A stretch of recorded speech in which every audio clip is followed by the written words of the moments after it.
yang simpel-simpel saja. Sebetulnya ini pelajaran SD, bukan SD, TK ini. Pelajaran TK. Jadi kalau dibilang Habib pengajiannya berat, salah. Kita yang terlambat terimanya mungkin. Terlambat belajarnya. Ini pelajaran anak TK.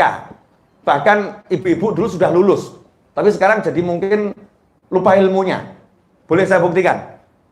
Boleh? Pernah bayi? Ya pernah tuh ya. Masa sebesar ini langsung. Pernah bayi kan? Dulu langsung tengkurap atau telentang dulu? Telentang. Oke. Terus kok berani tengkurap? Nanya, ibunya ndak ada, bapaknya ndak ada, sendiri di tempat tidur telentang. Kok berani tengkurap? Kenapa? Karena pede. Pasti nanti sama Allah dibalikin lagi. Ya mungkin sama Allah nggak dibalikin lagi. Pasti sama Allah dibalikin lagi. Allah akan datangkan orang untuk membuat aku jadi bisa telentang. Yakinnya kita luar biasa. Nggak ada rasa khawatir, takut nggak ada. Di waktu kecil. Tapi semakin belajar sekolah kok semakin bodoh. Semakin bodoh bener. Jadi takut hidup, takut nggak punya duit, takut ketinggalan temennya, takut nanti dibuang, takut, hidupnya takut, akhirnya mati ngadeg kata orang Jawa. Matinya berdiri, maksudnya karena stres, serangan jantung mati itu. Naudzubillah min dzalik. Karena stres, kemudian kena stroke, mati. Naudzubillah min dzalik. Kita pengen hidup yang enak, simple caranya. Ala bidzikrillahi tatmainnul qulub. Semua hafal insyaallah, betul ya? Apalagi yang suka ikut tahlilan tuh.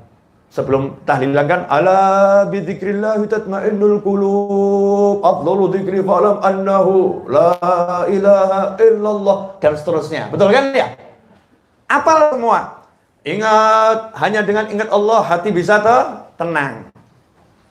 Jadi mau tenang ingat Allah. Ada yang protes sama saya. Habib, saya udah baca tahlil 5.000 kali kok nggak tenang ya? Tiap hari saya 5.000 kali tahlil. Galau, Bib. Saya satu hari sholawat 10.000 kali. Tapi kalau mikir hutang kok kacau hati ya, Bib ya. Saya udah istighfar satu hari 7.000 kali, Bib. Tapi kalau lihat wajah suami jadi hancur hati ini, Bib. Sebelnya luar biasa. Kok nggak tenang kenapa, Bib? Katanya Allah kalau zikir hati tenang. Saya udah zikir banyak tapi kok nggak tenang. Yang salah di mana, Bib? Kamu yang salah. Kamu belum zikrullah, justru kamu ingat masalah dalam zikir. Contoh, punya utang, la ilaha illallah, utang. Ini zikrullah atau zikir utang? Zikir utang. Suaminya belin, ya, sholawat. Ya Rabbi sholli ala Muhammad. Suaminya belin, ya Rabbi sholli ala Muhammad. Ya Rabbi sholli ala Muhammad. Sabar, ya Rabbi sholli ala Muhammad. Ini ingat Allah atau ingat suami ini? Ingat suami. Lisannya betul berzikir, bagus, dapat pahala. Ya, kalimat thayyibah, ucapan yang baik itu berpahala. Tapi fikirnya, hatinya belum ingat sama Allah Subhanahu wa ta'ala. Padahal zikir itu sumbernya di hati, bukan di lisan. Lisan ini mengikuti hati. Hati harus ingat Allah. Ingat Allah bagaimana? Simple. Ini pelajaran TK ya, tidak apa-apa ya? Boleh. Tidak apa ya? Saya suka ngajarin yang muda-muda saja. Saya nggak bisa bahasa yang, saya nggak kuliah. Jadi bahasa tinggi-tinggi itu saya nggak bisa. Bisanya yang ya tadi itu model mati ngadeg gitu kan? Ya, mohruat ya, mohmumat, bahasa-bahasa yang simple-simple.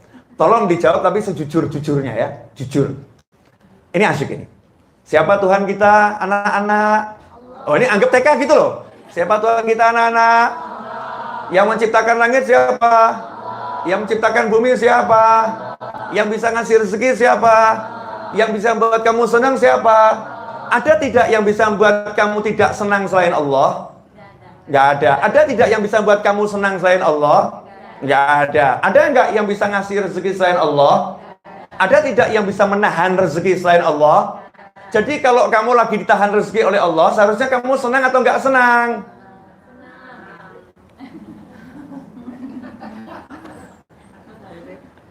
Saya ulangi ya, boleh ya? Ya itu kecepatan tadi. Buat anak TK terlalu cepat.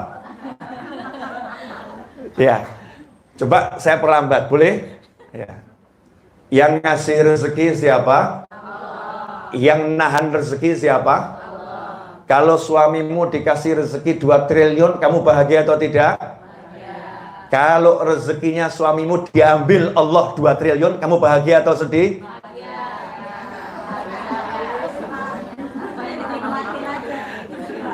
Nanya ya, lisan ngomong bahagia, coba prakteknya. Ya, kok bisa? Kamu tuh gimana? Ini rumah gak disita, tabungan HP semua. Terus nasibku gimana? Mulai telepon ibunya. Ma, ini loh ma, gak bener ya nih ma. HP semuanya ini, bla bla bla bla, galau. Betul. Bahkan sekarang ada namanya curhat atau keluh kesah syar'i. Ini istilah cuma Habib Novel yang buat. Keluh kesah syar'i. Belum ada toh? Cuma saya yang buat. Saya baru dapat istilah ini 3 hari yang lalu. Keluh kesah syar'i. Contoh begini. Motornya hilang. Innalillah wa inna ilaihi raji'un. Motorku hilang. Ya Allah, piye iki? Keluh kesah syar'i. Dia anggap kalimatnya itu betul. Padahal kalimatnya betul tapi salah. Gak ada sahabat Nabi seperti itu. Kudanya hilang, innalillah, ya Allah kudaku hilang. Gak ada. Ada. Sahabat Nabi Muhammad SAW seperti itu gak ada. Kenapa kalau kita kena musibah disuruh membaca kalimat istirja, innalillahi wa inna ilaihi raji'un. Coba baca terjemahannya. Innalillah itu kalimat untuk ikrar, ngomong sama diri sendiri dan ngomong sama jagat raya. Innalillah, kami ini miliknya Allah, wa inna ilaihi rajiun, dan kami kembali kepada Allah. Jadi hilang gak masalah, memang milik Allah. Kita aja kok repot. EGP, emangnya gua pikirin motor hilang biarin, suami hilang hahaha. Tak kasih contoh yang agak berat ya, suami hilang gitu kan ya. Kalau cuma motor hilang, ibu mungkin enteng. Suami hilang mulai, siapa yang ngambil tuh? Siapa yang curi itu? Mulai, hatinya galau, pikirannya kacau. Sama nangis, innalillah, innalillah, suamiku innalillah. Malaikat ketawa, curhat syar'i. Sambat ini, keluh kesah ini. Orang kalau ingat sama Allah nggak gitu. Innalillahnya lain. Mau saya kasih contoh. Loh saya bilang sahabat Nabi nggak ada seperti yang saya contohkan tadi. Nggak ada. Para wali innalillah nggak ada seperti tadi. Nggak ada. Sahabat Nabi Muhammad SAW, suami istri, semua tahu ceritanya kok. Nggak ada yang nggak tahu. Cuman kadang nggak direnungkan. Ya, makanya saya cerita agak cepet ya. Karena nih begini-begini udah 10.56. Saya udah bicara kurang lebih ya 40 menit. Kurang lebih. Padahal ini baru muqaddimah. Belum ceramah. Iya, standar ceramah saya itu minimal 2 jam. Mau di desa yang datang orang 5, ya 2 jam. Nggak ada orang, ya 2 jam. Karena saya ceramah nggak peduli siapa di depan saya, nggak ngurus. Kamu suka boleh, kamu benci juga boleh. Yang penting Allah suka. Yang penting Allah suka. Kamu datang boleh, kamu nggak datang boleh. Yang penting saya pengen Allah datang. Maksudnya Allah datang direstui Allah Subhanahu wa Ta'ala. Kalau udah Rasulullah, nanti Rasulullah juga lihat, pengennya itu. Ngapain mikirin yang di depan? Akhirnya jaim, jaga sana, jaga sini, gak berani ngomong yang bener ya. Oh gak enak nanti ya. Kebanyakan gak enak, akhirnya omongannya ya gak enak. Saya mau ngomong apa yang ada di hati saya. Yang suka boleh suka, yang gak suka boleh gak suka. Beb, nanti dibenci orang. Membenci itu hak setiap orang. Tapi memaafkan, itu kewajiban setiap muslim. Betul kan ya? Jangan benci dibalas benci. Boleh dilanjut? Sampai di mana tadi? Saya tuh gak pernah mikir kalau ngomong. Kamu dikira saya mikir ada teks di sini? Gak ada. Di kepala ada teks? Gak ada. Di hati ada susunan akan bicara? Gak ada. Saya nggak tahu apa yang akan saya omongkan 1 detik lagi. Kenapa? Wong hidup aja nggak tahu apalagi ngomong. Ngapain mikir nanti mau ngomong apa? Wong hidup aja belum tentu. Makanya saya menikmati saat ini loh. Saat ini megang mic ngomong ya ngomong. Ngomongnya begini. Kamu suka boleh, nggak suka sakarepmu. Hidup jangan dibuat repot. Yang penting nggak ngelanggar aturan Allah Subhanahu wa Ta'ala. Boleh dilanjut? Mulai ingat saya. Satu contoh saja, nggak usah banyak-banyak. Ada seorang sahabat, suami istri. Suaminya pagi sahur puasa. Berangkat ya kerja, berangkat ke kerja. Anaknya sakit. Pulang, tanya sama istrinya, gimana anak kita? Tuh, di pojok. Jauh lebih baik keadaannya. Keadaannya jauh lebih baik. Istrinya siapkan sarapan berbuka. Suaminya berangkat ke masjid, sholat maghrib bersama Nabi Muhammad SAW. Selesai maghrib pulang ke rumah berbuka. Istrinya dandan, nyambut suami dandan cantiknya luar biasa. Kemudian isya ke masjid, pulang isya tanya lagi gimana anak kita? Itu lebih nikmat, kondisinya lebih enak. Ini istrinya ngomong begitu. Akhirnya suaminya lihat istrinya cantik, kemudian setelah berbuka dari sholat juga seger. Maka sebagai suami timbul rasa ingin berhubungan dengan istri. Berhubungan dengan istri malam hari itu sampai menjelang subuh. Ya, mau berangkat ke masjid, baru istrinya ngomong, Mas, kalau kamu punya barang dipinjam tetangga. Kita punya barang dipinjam tetangga. Barang kita dipinjam tetangga. Terus kita butuh, ya kita minta barang kita itu. Tetangga kita marah-marah. Itu tetangga yang baik atau yang buruk? Nah, nggak bener itu. Sudah dipinjemin, kita ambil kok marah. Mestinya dia nggak usah disuruh dan ngembaliin.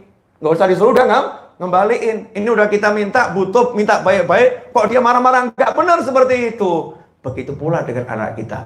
Milik Allah Ta'ala. Kita dipinjami sekian tahun. Kemarin siang anak kita diambil lagi oleh Allah Ta'ala. Kaget suaminya. Loh, anak diambil, anak meninggal. Suami nanya. Kok dibilang kondisi lebih baik? Ya betul, kondisi lebih baik.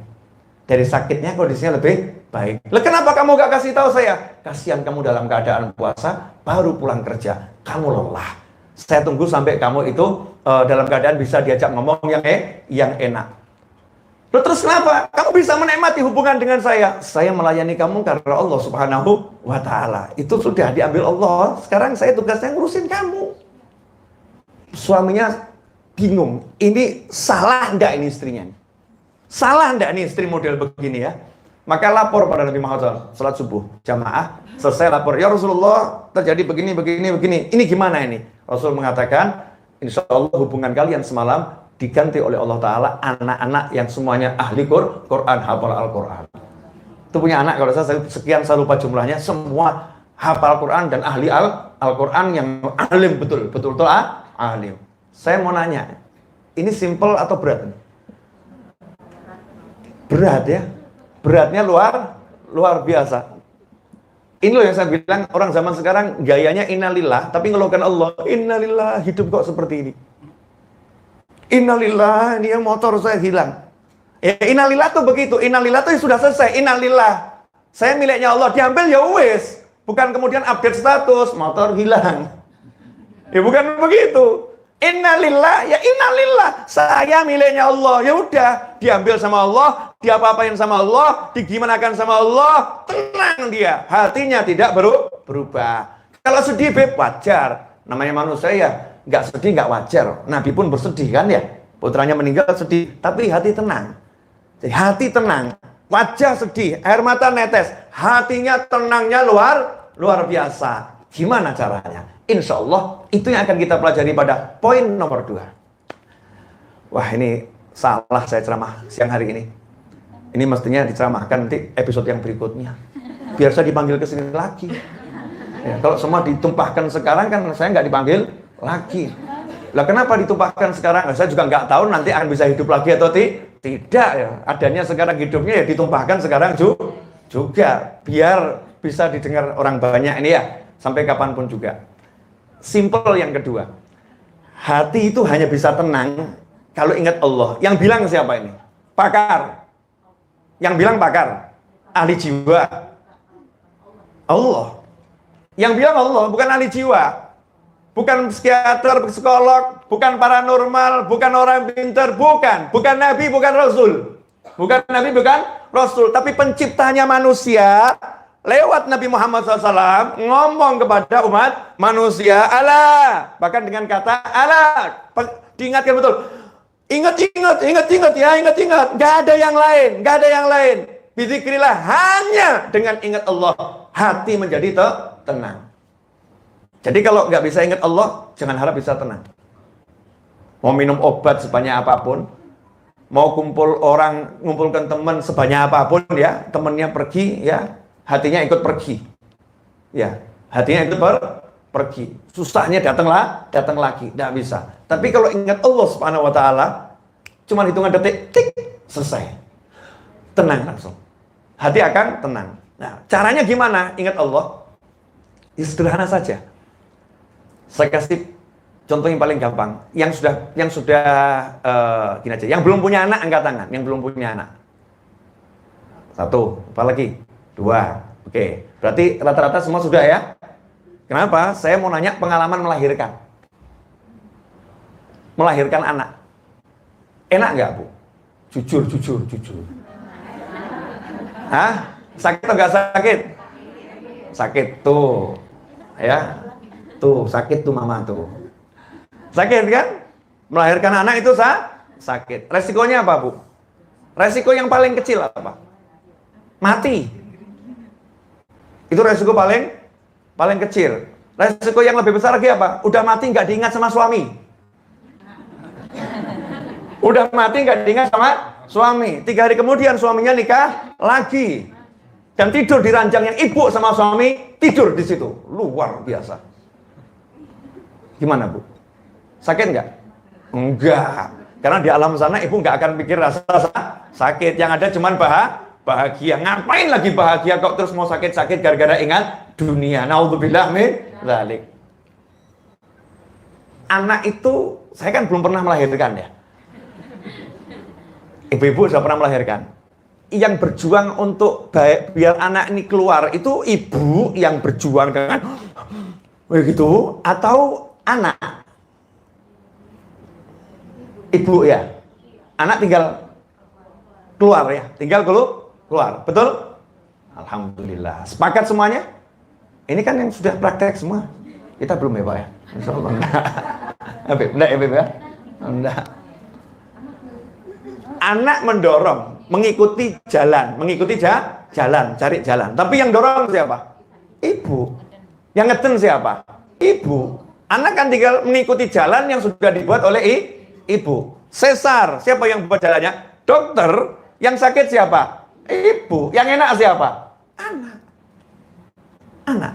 Itu pengalaman kita mau keluar dari tempat yang seperti ini, lewat lubang yang kecil, mau keluar, kalau mikir dalam perut, metuku piye.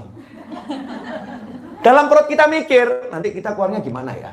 Udah umur 4 bulan udah mati duluan, stres di perut. Piye, gimana ini? Nanti nggak bisa keluar nih, gimana ini? Caranya keluar gimana? Dunia luar aku belum paham. Jalan situ juga nggak ngerti gimana ini. Udah tak tendang-tendang juga nggak paham. Nggak dibuka-buka. Dah, mati aja. Stres. Mati. Pernah ngalami kan? Mikir dulu gitu. Enggak. Kita diandai saja. Nanti kalau udah waktunya, nanti Allah yang akan keluarin. Betul? Kalau udah waktunya, Allah yang akan keluarin. Ini mulai asik. Kalau udah waktunya, Allah yang akan keluarin. Keluar dengan santai. Itu tangisan bahagia. Nangis itu ada 2. Nangis sedih sama nangis bahagia. Ciri-cirinya, tangisan sedih, air matanya itu panas. Matanya jadi panas juga. Kalau tangisan bahagia, sedih. Dingin. Air matanya dingin. Tangisan artis saya nggak tahu. Nah, nanti tanya sama beliau nih. Yang bisa nangis dalam hitungan detik. Anak saya Ali Abdul Qadir nomor 3 itu, saya bilang, Ali nangis sekarang, bisa nangis dia. Sementara nangis gitu. Jadi kalau dia lagi nangis, saya bilang, kamu acting ya. Dia bukan artis, tapi pinter acting gitu. Itu acting kamu tuh ya. Nah ini tangisan yang dibuat-buat ini, panas atau dingin saya nggak tahu. Saya belum baca penelitiannya, belum tahu. Tapi kalau yang naluri, karena sedih, itu panas. Kalau karena senang, itu karena dingin. Bayi itu nangisnya bahagia. Dari alam yang sempit ke alam yang gede. Saya mau nanya, begitu dia lahir punya masalah enggak? Punya. Enggak punya pakaian. Luarnya angin. Dingin. Enggak kenal. Sama ibunya juga dia belum pernah lihat wajahnya. Seperti ini. Ayah belum tahu. Ya, apakah dia cari tahu? Mana ayah? Mana ibu? Enggak. Ibunya yang kenalan. Aku mama, mama. Yang mama. Yang mami, mami, mami. Yang mbok, si mbok, si mbok. Ya tergantung masing-masing. Ini ayah, papi. Yang kenalin. Kemudian pakaiannya. Belum lahir udah satu kamar isinya pakaian bayi. Betul. Siapa yang ngatur ini? Allah subhanahu wa ta'ala. Allah ta'ala. Dari situ aja sebetulnya udah cukup. Kalau kita ingat Allah, artinya apa? Allah itu maha bisa. Dan sudah terbukti dalam hidup kita, Allah itu maha bisa. Allah itu maha kuasa. Udah terbukti dalam hidup kita, Allah itu maha kuasa. Allah itu maha sayang. Udah terbukti dalam hidup kita, Allah maha sayang. Sekian puluh tahun ini loh. Banyak bukti yang luar biasa. Cukup ingat itu, selesai. Gak mungkin kita akan sedih, suntuk, susah. Gak mungkin. Langsung tenang, langsung spontan, tenang. Kenapa? Ada Allah. Yang bisa cuman Allah. Yang kuasa cuman Allah. Yang lain punya kuasa, yang lain tidak bisa. La ilaha illallah. Qul huwallahu ahad. Dah tenang. Qul huwallahu ahad, Allahus samad.